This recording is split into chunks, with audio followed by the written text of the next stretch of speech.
एक छोटा सा गांव था जहां खेत, खलिहान, मिट्टी की कच्ची गलियां और चिड़ियों की चहचहाहट से हर सुबह शुरू होती थी। उसी गांव में रामू नाम का एक गरीब आदमी रहता था। उसका घर मिट्टी और फूस का बना हुआ था, जिसमें बरसात के दिनों में पानी टपकता और गर्मियों में तपन असहनीय हो जाती। उसके पास न तो ज्यादा जमीन थी, न ही धन दौलत।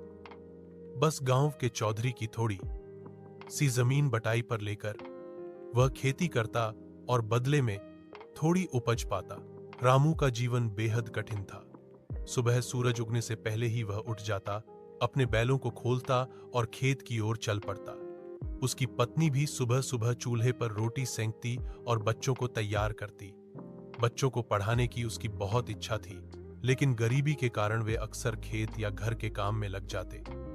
फिर भी वह हमेशा उन्हें समझाता, बेटा, पढ़ाई करोगे तो जिंदगी बदल जाएगी। गांव के लोग रामू को मेहनती मानते थे। चाहे गर्मी हो, बरसात हो या ठंडी सर्दी, रामू बिना रुके खेत में पसीना बहाता। पर मेहनत के बावजूद उसका पेट भरना मुश्किल हो जाता। कभी अनाज कम हो जाता तो कभी बीमारी घर को घेर लेती। जब उसका छोटा बेटा बीमार पड़ा तो रामू के पास दवा के पैसे भी नहीं थे। उस समय गांव के कुछ लोगों ने मिलकर मदद की, जिससे उसका बेटा ठीक हो गया।